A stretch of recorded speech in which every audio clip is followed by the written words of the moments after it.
안녕하십니까. 교과 공부 시간입니다.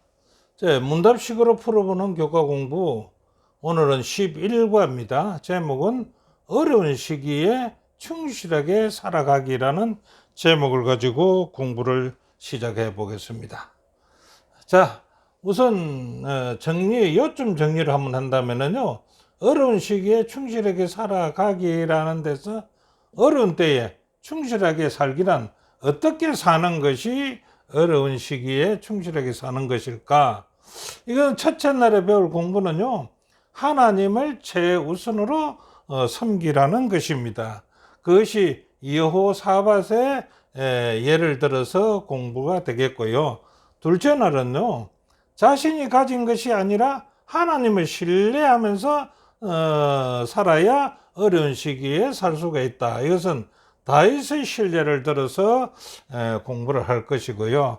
셋째 날은 어려운 시기에는 단순하게 해서 살아야 된다라고 얘기하고요. 그 다음에 넷째 날은요, 어려운 시기에서는 우선순위를 잘 선정해 가지고 살아야 된다. 그 다음에 다섯째 날은 매매할 수 없을 때에 어려운 시기가 올 것인데 그때는 어떻게 살아야 될 것인가를 정리할 것입니다. 자, 그 다음 기억절에는요, 감사로 하나님께 제사를 드리며 지존하신 이에게 내 서원을 갚으며 환난 날에 나를 부르라 내가 너를 건지시리라. 아주 좋은 말씀이 있네요. 어려운 시기에 우리가 살아가려면요, 그 어려운 시기는 환난 날 아니겠습니까? 이 환난 날에 나를 부르라 내가 너를 건지시리라, 하나님을 부르라 이겁니다. 그리고 이것이 하나님이 건지시는데 그것이 내가 나를 영화롭게 하리다. 그래서 우리가 환난 날에 우리가 부름을 받아 부르면은 하나님이 우리를 건져 주실 것인데, 이 건져 주시는 거로 말미암아서 하나님께서 영화롭게 될 것이다라고 말씀하십니다. 이 기억절 말씀입니다. 자, 오늘요 함께 공부를 할 것인데요, 우리가 함께 공부하게 되면은 우리가 구독자가 되어서 함께 공부해 주시면 대단히 감사하겠습니다. 구독을 눌러 주시기 바랍니다. 자, 그러면요, 자, 제11가 어려운 시기에 충실하게 살아가기 안식일 문제를 한번 보겠습니다. 세상에 어려운 일들이 많습니다. 안식일 공부에 이렇게 해놨습니다. 공동체적 어려운 일들이 많이 발생을 합니다. 그것이 뭡니까? 전쟁, 살인, 각종 범죄, 도덕적, 자연재해, 전 세계적 전염병, 경제적 불확실성, 정치적 부패 등 너무나 많은 문제들이 전 세계적으로 세상을 어렵게 하는 문제들이 많이 일어난다 이겁니다. 자, 그러면 이 공동체적 어려운 문제만 문제가 되는가? 아니라는 겁니다. 이 개인적 어려운 문제도 많이 있다는 겁니다. 그래서 이것은요, 공동체적 어려움 플러스 개인적 어려움을 당할 것이나, 개인적 어려움은 경제적 문제라든지 또 우리 사람의 건강 문제라든지 그 다음에 가족 문제라든지 등등 해가지고 많은 여기도 어려움이 속할 것이다. 그래서 공동체적 어려움과 개인적 어려움이 플러스가 되면은 더 어려움이 많겠지요. 자, 이와 같은 불확실의 시대일수록요, 사람들은 안정적인 삶을 추구하지만은요, 우리 삶에는 문제가 참 많습니다. 그렇지요? 그래서 그 개인적인 문제를 보면은 빚도 갚아야 하지요, 자녀 양육도 해야 하지요, 의식주도 해결해야 하니까 뭐가 필요합니까? 우리의 수익이 필요합니다. 그래서 수익을 창출하기 위해서 일을 해야 되는데 그 일을 많이 해야 된다 이겁니다. 많이 드니까. 그게 많은 시간과 노력들이 필요하다 보니까 우리는 날마다 분주하게 살 수밖에 없다. 그리고 힘이 든다라는 것이 우리가 이 지금 현재 어려운 세상에 사는 행편입니다. 이러한 때에요, 예수님께서 산상수훈에서는 어떻게 말씀하시는가 한번 볼까요? 마태복음 6장 32절 33절 말씀입니다. 너희 하늘 아버지께서는 이 모든 것이 너에게 있어야 할 줄을 아시네. 우리 개인적 문제에 대해서 이 모든 것이 있어야 될 줄 안다 이겁니다.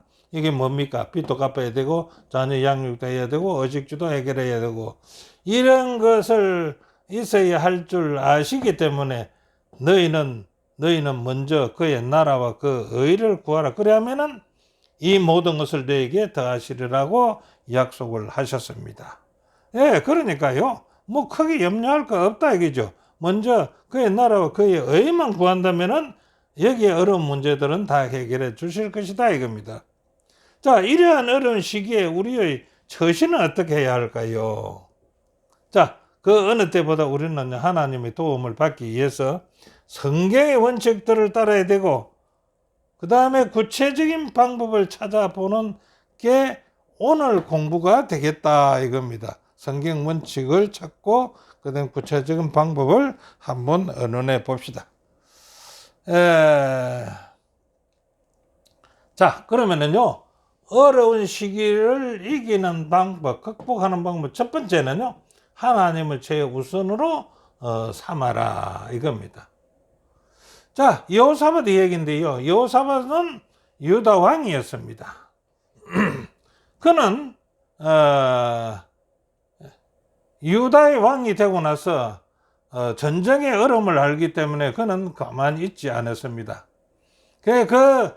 전쟁의 어려움이 닥칠 때에 위기 극복을 하기 위해서 어떤 준비를 했는가? 역대하 20장 1절부터 22절에 보면은 통치 말리는 유다는 침략을 당했다 이겁니다. 어떤 침략을 당했습니까? 모압과 암몬과 마몬이라는 이 나라들이 연합군을 이루어서 유다를 치러 들어왔습니다. 예. 근데 여호사밧은 이 군대들 한 나라만 더라도 버거울 정도 될 것인데 이 세 나라가 연합군을 해가지고 쳐들어오니까 이거는 여호사밧이 굉장히 겁이 났겠지요. 그 겁이 난 것을 어떻게 보면 당연하다고 보지만은 여호사밧은 이것을 대비해서 우리가 역대하 17장에 보면은 군대를 100만 명 군대를 장성시켰습니다. 그리고 성도 굉장히 튼튼하고 강화를 시켰습니다. 그런데도 이 세 나라가 연합해서 들어온다니까 여호사밧은 겁이 안 날 수가 없었습니다. 그래서 이때 여호사밧이 대처하는 방법이 이렇습니다. 자신의 힘이 아니라 하나님의 힘을 의지해야 되겠구나. 예, 하나님을 의지해야 되겠구나. 이렇게 생각했습니다. 그래서 그는 하나님께 간절히 기도를 했습니다. 내 힘으로 안 되게 하나님이 도와줘야 이렇다고요. 그 기도가 어떻게 했느냐? 우리를 치러오는 이 큰 무리를 우리가 대적할 능력이 없다라고 했습니다. 100만 군대를 가지고 있었지만 없다라고 했습니다. 어떻게 할 줄도 알지 못한다고 했습니다. 그러면서 하는 기도에 오직 주만 바라보겠나이다 라고 얘기했던 겁니다. 그렇게 기도했던 겁니다. 자, 그렇게만 기도한 것만 아니고 유다의 온 백성들에게 금식을 선포합니다. 하나님이 들어달라고 선포를 금식하고요. 솔로몬이 이때 기도했던 것처럼 말이죠. 모든 백성을 성전으로 모아드립니다. 성전들이 다 모이게 하고요. 유다의 모든 남자들은 그들의 아내와 자녀들과 함께 성전 뜰 앞으로 하나님 앞으로 나오게 했습니다. 그들은 하나님께서 적군을 물리쳐 주심으로 하나님의 이름의 영광을 받게 해달라고 모두 온 백성이 기도하기 시작했습니다. 이렇게 기도하니까 그 기도의 결과가 나오는데요. 완전 결과는 아니고 임시적 결과가 나오는데 어떤 결과가 나오냐? 하나님의 사람이 나섰습니다. 야하시엘이라는 사람이 있었어요. 그 야하시엘이 하나님께 감동을 받아가지고 임해여가지고 그는 이렇게 말을 합니다. 뭐라고 하느냐? 그게 역대하 20장 15절부터 17절에 있는 말씀인데요. 너희는 이 큰 무리로 말미암아 두려워하거나 놀라지 말아라. 이 연합군이 들어오더라도 놀라지 말아라. 두려워하지 말아라. 이 전쟁은 너에게 속한 것이 아니요. 어디에 속았다고요? 하나님께 속한 것이니라. 이 처음부터 하나님께 속했는지는 모르겠습니다. 그런데 이렇게 여호사밧이 행동을 했을 때에 자기는 오직 주만 바라본다 하고 기도하고 이렇게 온 백성이 금식하고 기도했으니까 이 전쟁은 하나님이 내가 이는 처리해야 되겠다라고 생각했는지는 모르겠습니다. 하나님께 속한 것이라. 이 전쟁에는 너희가 싸울 것이 없나니 그 유다 백성들은 싸울 것이 없다고 했습니다. 그러나 유다 백성이 하나 할 것이 있었는데 그것이 뭐냐 그러면 대열을 이루고 서서 너희와 함께한 여호와가 구원하는 것을 너희들이 한번 봐라. 대열을 이루라는 말은 전쟁 준비를 다 해가지고 가서 싸울 준비해라 이거 아닙니까? 자, 그래서 그 기도 보정으로 말이죠. 기도를 믿고 대응하는 여호사밧이 이제 일을 시작하는데 어떻게 하느냐? 다음날 아침에 일찍 일어나서 왕은 백성들을 불러 모았고 맨 앞에다가 어떻게 보면 레위 사람들을 구성된 찬양대를 세웁니다. 군대 전쟁하러 가는데 전장들을 제일 앞에다 세우고 그리고 백성들에게 이렇게 건면합니다. 너희는 너희 하나님 여호와의 신을 의뢰하라. 이제 여호사밧이 막 담대하게 그렇게 합니다. 너희는 너희 하나님 여호와를 신뢰하라. 그래야면 경고할 것이다. 또 그의 선지자를 신뢰하라. 선지자가 뭐라고 했습니까? 하나님께 속한 전쟁을 했죠. 신뢰하라. 그래야면 우리는 행동할 것이다 라고 이렇게 선포를 합니다. 자, 그랬으면 이제 전쟁에 나갔지요. 자, 전쟁에 나갔는데 어떻게 하느냐? 전쟁에 나갔는데 우리가 알다시피 이스라엘 백성들이 여리고성을 칠 때 하던 것과 마찬가지로 제일 앞에는 찬양대가 서고 그 다음에 쭉에 이제 군병들이 서가지고 어떻게 합니까? 찬양을 시작합니다. 이제 하나님께 찬양을 시작하니까 여호와께서 어떻게 한다고요? 여호와께서 하시는 일은 뭐냐? 복병으로 말미암아 적들을 서로 공격하기 시작했다. 이게 뭐 복병이란 말은요, 우리가 군대에서 쓰는 용어인데 이것은 적이 모르게 그 어떤 요지나 아주 좋은 곳에 가서 숨어 있다가 일객에 쳐 들어가는 것을 우리는 복병이라고 얘기합니다. 그런데 그 여호와께서 복병으로 말미암아 여호와의 복병입니다. 여호와의 복병으로 말미암아 적들을 치는데 어떻게 치느냐? 싸움을 어떻게 하느냐? 하나님의 군사가 칼을 가지고 나서서 싸우는 것이 아니라 어떻게 해요? 적들은 서로를 공격하기 시작했다 이겁니다. 즉 말합니까? 연합군이기 때문에 피아를 구분할 수가 없었다는 게 적인지 아군인지 구분할 수가 없으니까 저것끼리 싸웠다 이겁니다. 저것끼리 싸우다가 어떻게 해서요? 한 사람도 피한 자가 없었더라. 다 죽였다 이게. 서로가 다 죽였다 이게. 그러면은 유다 백성들은 칼 한 번 써보지도 못하고 이 전쟁에서 이겼던 것입니다. 단 했다는 것이 뭡니까? 나팔을 불고 하나님을 찬양했던 것 뿐입니다. 그런데요, 그 전쟁이 얼마나 큰 전쟁이든지 유다 백성들이요, 그러니까 그 군인들이 전리품 수거하는데 걸린 날짜가 3일이 걸렸다는 겁니다. 전리품 수거 얼마나 많겠습니까? 3일 동안 그 군대들이 죽은 연합군들의 전리품을 거두는데 3일이 걸렸대요. 그래, 그 다음날 하나님을 찬양하면서 예루살렘으로 승리하고 돌아오는 것이 여호사밧이었습니다. 그래서 여호사밧은 뭐라고 했느냐? 여호사밧이 승리로 이끈 세 문장을 좀 추려보라고 한다면 이렇게 추려볼 수 있습니다. 여호사밧이 오직 주만 바라보나이다 라고 말했지요. 그 다음에 여호사밧이 뭐게 너희 하나님 여호와를 신뢰하라 했지요. 그 다음에 세 번째는 뭡니까? 찬양으로 하나님께 영광을 돌림으로 그 승리는 이겼다라고 합니다. 자, 교훈에는요, 여호사밧이 위기 앞에서 자신의 힘과 능력을 의지하지 않았습니다. 하나님의 능력을 의지하여서 승리했던 것처럼 우리도 위기가 앞에 닥쳐오거들랑 믿음으로 그 위기를 바라보고 하나님께 찬양하고 대항해 나가면 이길 것이다 이겁니다. 자,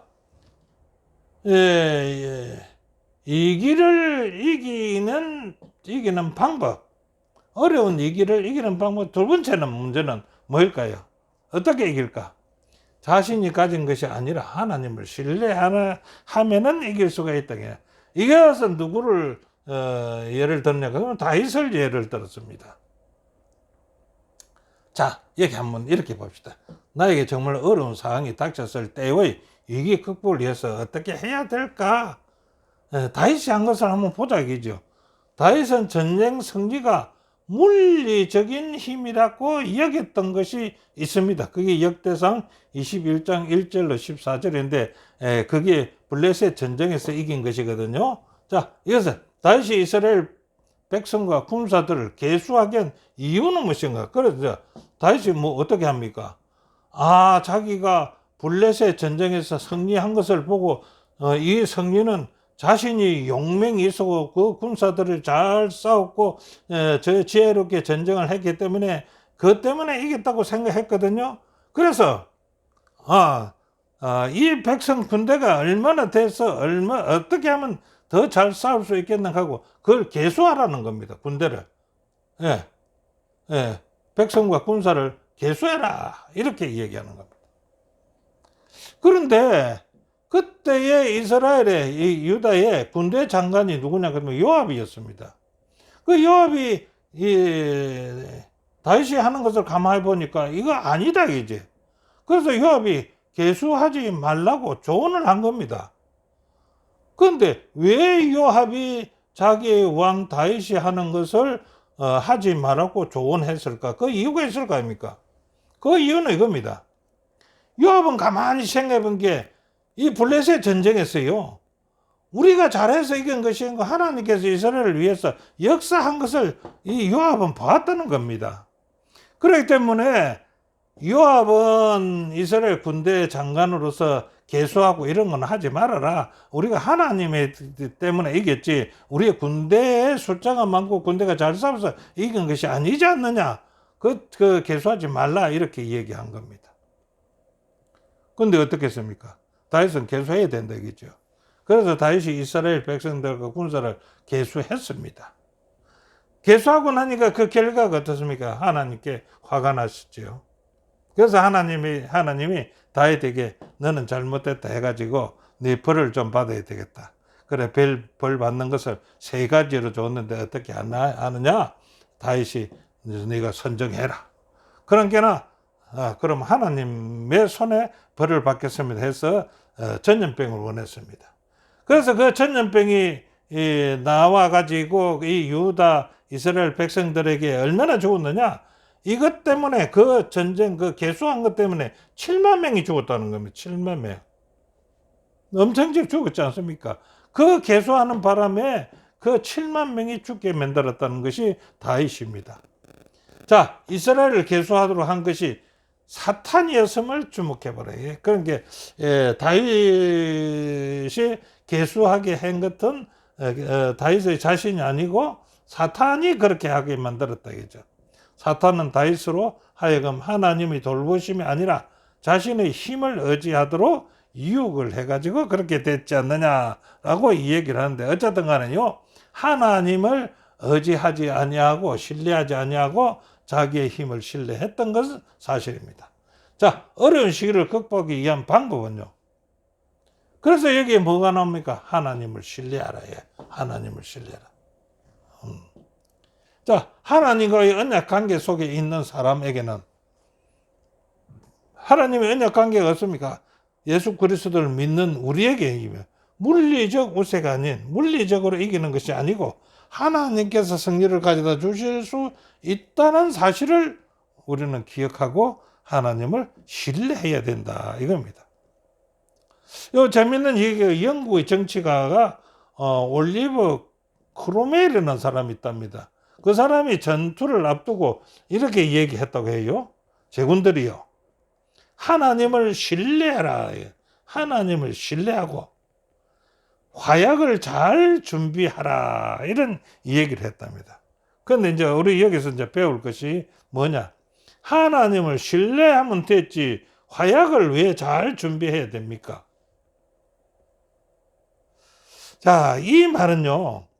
하나님이 무조건 하고 너희들을 도와주는 것은 아니다는 것입니다.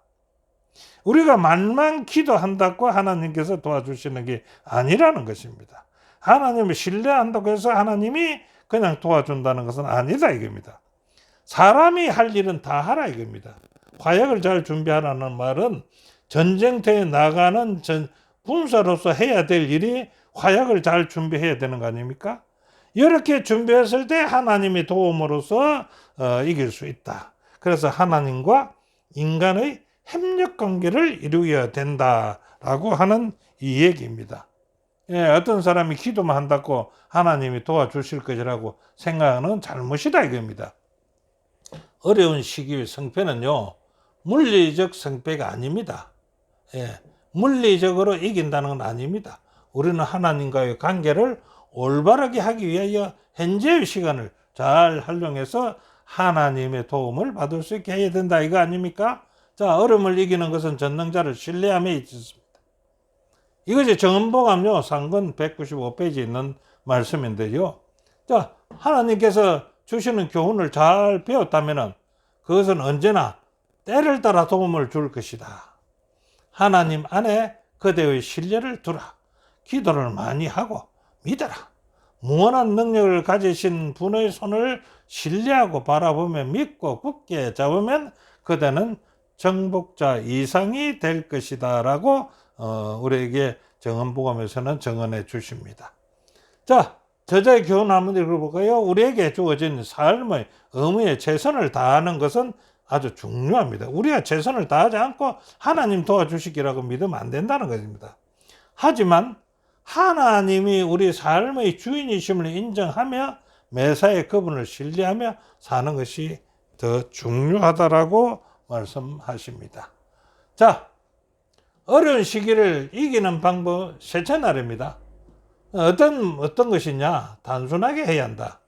예, 어려운 시기를 사는 것은 이기려면요, 우리는 모든 것이 단순해야 한다는 것입니다. 거기 베드로서 3장 3절부터 12절에 있는 말씀을 말씀하시는데요. 재림절에 일어날 일들과 대책에 대해서 말씀하시는 것입니다. 자, 재림 성도는요, 예수님이 재림이 가까울 때 어떻게 준비해야 하는가? 예, 우리는 어떻게 준비해야 되는가? 예, 제목까지 단순하게 해야 된다는 얘기인데요. 첫째, 소유물을 간단히 하라. 소유물을 간단히 하라. 네, 단순하게 하라, 간단하게 하라. 자, 하나님께서는 우리가요, 가진 것들 지금 이 땅에서 많지요? 그럼 우리가 하늘나라 갈 거지요? 예수님이 우리를 데려오실 거지요? 그때 예수님이요, 오시면서 하늘로 옮기기 위해서, 우리의 지금 현재 있는 이 세상의 짐을 옮기기 위해서 이삿짐 트럭을 보낼까요? 보내지 않을까요? 어떤 사람은 딱 가지고 있으면서 저자의 얘기처럼 이삿짐 트럭이 올 건가 하고 기다리고 있을 것 같은데 그 이삿짐 트럭은요 보내지 않을 것이다 라고 얘기합니다. 그래서 우리가 가진 모든 것은 다 예수님 재림하게 되면 쓸모가 없는 것이 된다 이겁니다. 그래서 간단하게 해야 된다 그죠. 그렇다면요, 우리가 소유한 것들을 가지고 무엇을 해야 합니까? 자, 간단하게 하려고 하면 그 가지고 있는 그 소유물을 갖다가 소비를 해야 되는데 어떻게 해야 되느냐 이게요. 우리가 가진 자원들을 적극 활용해서 다른 사람들에게 복음의 좋은 소식과 하나님께서 그분을 사랑하는 자들을 위해 준비해 두신 것이 무엇인지를 가르치고 전해야 된다. 청지기에 보내는 기별요 59페이지는 그런 또 말씀이 있습니다. 지금은요 우리 형제들이 소유를 증가시키는 대신에 줄여야 할 때이다. 지금은요 우리는 더 좋은 나라 바로 하늘로 곧 가려고 한다. 그렇다면 우리는요 세상 거주자가 되지 말고 세상에 있는 거주자가 되지 말고 가능한 우리 소유물을 줄여야 한다. 간단하게 해야 된다 이겁니다. 정말 재림의 시기는 임박한가? 왜 자꾸 줄이라 소유물을 줄이라 그러면 재림 시기가 진짜 임박했는가? 예, 물론 애인은 엘렌 G 하이시 이 글을 쓴 지도 얼마나 됐어요? 한 세기 100년이 지났습니다. 그런데 예수님은 아직까지 오시지 않았습니다. 그러다 보니까 이 땅에서 우리의 삶이 어떻게 됩니까? 예수님을 기다려가 지치는 삶이 됩니다. 그러나 우리의 삶이 짧기 때문에 남은 시간 역시 짧은 시간밖에 안 남았다. 그죠? 이 짧은 시간 예수님이 곧 오신다고 해서 어떻게 이해할 것이냐 이거 이제 문제라는 겁니다. 자, 그것은요 이렇게 봐야 된다 이겁니다. 영원에 비하면은요 영원한 세월에 비한다면 60이나 80이나 100년은 아주 짧은 거지요. 아주 짧은 거죠. 예. 인생은 너무도 짧은 시간이다라고 얘기한다는 겁니다. 자, 그러면서 저자는 하는 이 얘기를요, 여러분 이번 주 교과를 공부를 하지요. 그런데 이번 주 교과를 다 마치기 전에 우리는 어떤 사람은 죽을 수도 있다. 죽을 수 있다 하는 이 말은 죽으면은 바로 예수님 재림하고 한 가지다 이게요. 그 사람에게는 그래서 짧다는 거예요. 곧 오신다는 겁니다. 예수님이 재림이 될 수도 있다. 그게 죽으면은 예수님이 재림이 연관이 바로 돼버린다 이거죠. 우리는 재림 성도로서 늘 영혼을 염두에 두고 살아야 하며 자신과 가족을 잘 부양하기 위해서 열심히 일도 해야 합니다. 예수님 곧 오신다해서 뭐 일 안 하고 해서 되겠습니까? 예수님이 내일 오시더라도 오늘은 내 가족 부양을 위해서 열심히 하고 내가 오늘 죽을지 내일 죽을지 모르니까 죽는 그날은 예수님을 맞이하는 날이 되고 말 것이다 이겁니다. 자, 현재 재림 성도의 삶은 어떻게 살아야 됩니까? 그렇다면은 만약 하나님께서 재물의 축복을 주셨다고 한다면은 지금 우리가 축복을 받았다고 한다면은 그것을 누리며 사는 것은 결코 잘못된 것은 아닙니다. 예, 누리고 살아야 되죠. 그러나 욕심을 부리지 않고 도움이 필요한 자들에게 후하게 나누며 산다면 말입니다. 그래 나누며 살아야 된다 이겁니다. 하지만 이 땅에서 모은 모든 것들이 결코 영원하지 않음을 항상 기억하고 살아야 된다 그죠. 만일 주의하지 않으면 그것들이 우리를 영적으로 타락시킬 수 있기 때문입니다. 예, 재물은요 우리를 영적으로 타락시킬 수 있다는 겁니다. 그래서 지금은 단순하게 만들어라 이겁니다. 예, 교훈은 저자는 이렇게 우리에게 교훈합니다. 예수님의 재림을 간절히 사모하는 재림 성도들로서 우리가 이 땅에서 소유한 것들이 결코 영원하지 않을 것임을 기억하고 살아야 된다는 겁니다. 하나님의 뜻에 맞게 관리하면서 살아야 된다라고 말씀하시는 겁니다. 자, 어려운 시기를 이기는 방법 네 번째, 우선순위를 정하라. 우선순위. 예, 우리가 어려운 시기에 되면요, 우선순위를 정하지 못하고 우왕좌왕하다가 문제가 생길 수 있다 이거지요. 자, 우리의 우선순위는 하나님의 편인가 아니면 반대편인가? 반대편이라는 말은 딴 것, 세상 쪽 거. 이렇게 보면 되겠지요. 여러분의 우선순위는 어디 뒀습니까? 이제 성경절을 한번 살펴볼까요? 예, 마태복음 6장 24절에는요, 한 사람이 두 주인을 섬기지 못할 것이다 이랬습니다. 왜? 혹 이를 미워하며 저를 사랑하거나 혹 이를 중히 여기며 저를 갱히 여기는 것도 안 맞다 이기라. 그래서 우리는 두 주인을 섬길 수가 없으니까 우선순위를 이제 정해야 된다는 겁니다. 어디를 정하겠습니까? 여기 마태복음 6장 24절에 또 이렇게 말했습니다. 너희가 하나님과 재물을 겸하여 섬기지 못하느니라. 그러니까 하나님과 재물 이 둘 중에 우선순위 어디입니까? 여러분은요.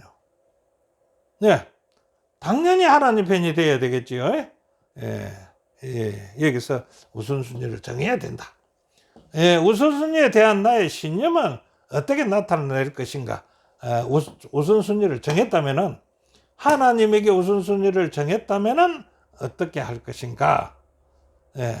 마태복음 12장 30절에 네 마음을 다하고 목숨을 다하고 뜻을 당하고 힘을 다하여 주 너희 하나님을 사랑하라. 이겁니다. 뜻을 다하고 목숨을 다하고 힘을 다해서 하나님을 우선순위로 정했다면은 하나님을 사랑하라 이겁니다. 그 다음에요. 세상 유혹을 극복하는 방법은 이제 이렇게 했는데, 이거는 우리가 좀 알아놓으면 좋겠죠. 세상의 유혹은요, 아주 강력합니다. 그것의 귓가에 속삭이거나 우리의 옷소매를 잡아 당기기도 합니다. 지금 즉시 만족을 느끼게 하는 그 유혹이요, 항상 우리 곁에 존재합니다. 신실한 그리스도인들 가운데도요, 세상에 있는 것들과 어느 정도 사랑에 빠진 사람들이 있지 않을까요? 있을 것입니다. 모든 것이 결국 사라져 버릴 것을 알고 있음에도 우리는 여전히 그 유혹에 벗어나지 못합니다. 좋은 소식은요, 이런 가운데서 세상 유혹을 극복하는 방법 중에 좋은 소식은 우리가 하나님께 꼭 붙어 있으면 그런 유혹들을 극복할 수 있다는 것입니다. 교과책 157페이지에 있는 말씀이 되겠네요.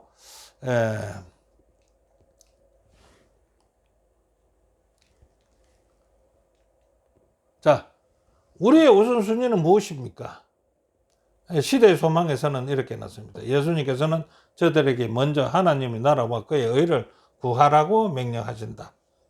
그리하면 이 세상에서 그들에게 필요한 모든 것을 더하여 주시겠다고 허락하신 것입니다. 그래서 우리는 우선순위를 하나님께 두어야 된다 이겁니다. 자, 교훈은요, 우리를 넘어뜨리려는 세상의 유혹이요, 강력한 것은 사실입니다. 하지만 올바른 우선순위를 가지고 하나님께 꼭 붙어서 하나님의 뜻에 온전히 순종하기만 한다면은 우리는 어려운 위기를 극복할 수가 있다는 것입니다. 자, 그 다음에요, 어려운 시기를 극복할 수 있는 다섯 번째는 매매할 수 없을 때에는 우리가 그 어려운 시기를 어떻게 극복할 것인가 라는 것입니다. 자, 어떻게 극복할까요? 한번 살펴보겠습니다. 성경은요, 예수님 재림 전에 세상에 있을 두려운 모습에 대하여 모사한다. 무엇을 어떻게 모사하느냐? 다니엘에서는 개국 이후로 그때까지 없었던 환란에 대해서 기록을 했습니다. 다니엘 12장 1절에요. 그 다음에 요한계시록 역시 예수님의 재림 전에 환란의 때에 관한 이 얘기를 합니다. 그러니까 다니엘서도 그렇고 요한계시록도 그렇고 마지막 때에 환란이 있을 것이다. 그 환란이 무엇일까요? 그 환란이 개국 이래 없던 환란은 어떤 환란일까요? 자, 여기 봅니다. 재림 전에 개국 이래로 없던 환란은 어떤 환란일까? 계시록 13장 16절과 17절을 보면요, 저가 모든 작고 작은 자나 큰 자나 부자나 빈곤한 자나 자유한 자나 종들로 모든 인류지요, 그 오른손에나 이마에 풀을 받게 하고 누구든지 이 풀을 가진 자 외에는 매매를 못하게 한다. 매매를 못하게 한다. 자, 모든 세상 인류, 살아있는 세상 인류에게 어떤 짓을 합니까? 매매를 못하게 하는 일을 할 것이다 이거죠. 그 방법은 오른손이나 이마에다 표를 받게 해서 그렇게 한다는데, 매매를 못하게 한다는 그 뜻은 뭡니까? 생계 수단을 못하게 한다는 게, 그 죽으라는 얘기 아닙니까? 굶어 죽으라. 생계 수단을 못하게 하니까요. 자, 158페이지는 이렇게 써놨습니다. 매매를 할 수 없다는 것은 상상이 되겠는가? 매매할 수 없다는 것은 우리가 사는 사회에서 살아남을 수 없다는 뜻이 된다. 이렇게 얘기했습니다. 그래서 생계수단을 완전 끊어가지고 살아남을 수 없게 된다는 얘기입니다. 자, 매매를 못하게 하는 것과 11조는 어떤 연관이 있습니까? 이 매매를 못하게 하는 이것을 공부하면서 저자는 11금과 연관을 시켜놨습니다. 그럼 11금과 매매를 못하게 하는 것은 어떤 연관이 있는가? 하나님께 11조 제도를 제정하신 이유를 알아야 된다. 신명기 14장 23절 내 하나님 여호와의 경외하기를 항상 배울 것이다. 이제 경외라는 단어를 생각해 주시고요.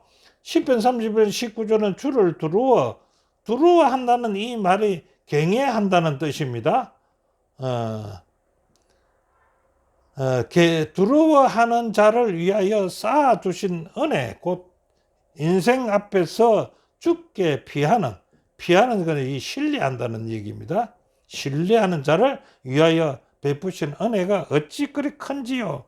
예, 어쨌든 주를 두려워하고 경외하는 자, 신뢰하는 자는 하나님께서 베푼 은혜가 엄청 큰 은혜가 있다. 그 은혜가 어떤 것인지 한번 더 살펴봐야 되겠죠. 자, 하나님을 신뢰하도록 하기 위해서 11조 제도를 제정하셨다. 이렇게 해놨습니다. 자, 3번은요. 하나님께서 11조를 통해서 우리를 어떻게 해서 그러니까 이기심으로부터 보호하기 위해서 11조의 제도를 제정하셨다는 겁니다.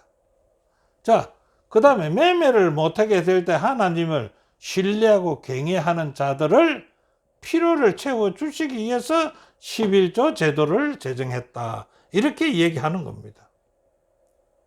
그럼 이것을 어떻게 믿을 것인가 이겁니다. 그죠? 어떻게 믿을 것인가. 이것을 믿을 수 있는 것이 엘리야를 먹여 살리는 하나님이시다는 겁니다. 자, 엘리야가 먹고 못 살게 됐습니다, 이제. 이때는 매매권이 없어가 아니고 자기는 쫓기다 보니까, 숨어서 살아야 되니까, 먹을 게 없다, 이거죠. 그런데 열왕기상 17장 5절, 6절을 보니까 어떻겠습니까? 엘리야를 갖다가, 요단 앞 거릴 시냇가에 머물게 하고요. 때가 되면 가마귀들이 아침에도 떡을 가지고 저녁에도 떡을 가지고 오고 해서 엘리야가 먹고 살았습니다. 물은 그릇 시내의 물을 마셨다고 했지요. 이렇게 해서 하나님이 먹여 살릴 것이니까 11금 제도를 통해서 신뢰하고 경외하는 심을 배우게 했다 이겁니다. 그래서 신뢰하고 경외하는 자는 이 엘리야 같이 먹여 살리겠다는 거 아니겠습니까? 네. 자, 교훈은 이렇게 말합니다. 충성된 하나님의 백성들을 향한 마지막 때의 박해에 대하여 지금부터 하나님의 은혜에 힘입어 돈과 세상의 것들의 노예가 되지 않도록 준비해야 한다. 그게 그 재물의 노예가 되게 되면은 11금 안 된다는 얘기 아닙니까? 그렇게 되면 하나님께 어떻게 먹이 살릴 수가 있겠느냐 얘기입니다. 자, 결론을 보겠습니다. 성경은요, 위기의 때 하나님을 최우선으로 삼는 것이 승리의 비결이라고 배웠지요. 네, 예, 첫째 문제에서 배웠습니다. 전날에서요. 그 다음에요, 재림이 가까울 때 우리의 소유물이 아니라 하나님을 더욱 신뢰해야 됩니다. 재림이 가까울 때 우리는 우리의 소유물로 말미암아서 의지하는 것이 아니라 하나님을 신뢰해야 우리가 살아남을 수가 있다. 자, 그 다음에는요, 모든 것이 없어질 것이지만 하나님을 경외하는 자는 기쁨을 발견하게 될 것이다. 이 세상에 모든 것이 없어질 것입니다. 그렇지만 하나님을 경외하는 자들은 어떻게 해요? 기쁨을 발견하게 될 것이라는 겁니다. 자, 그 다음에요, 우리들은 없어질 재물로 하나님을 경외하며 없어질 것이니까 하나님을 경외하자 이거죠. 하늘의 것에 충성된 청지가 된다면 예수님께서 재림하실 때 그러고 어려운 시기에 당했을 때 우리는 보호를 받을 것이다. 예, 오늘 공부는 여기까지입니다.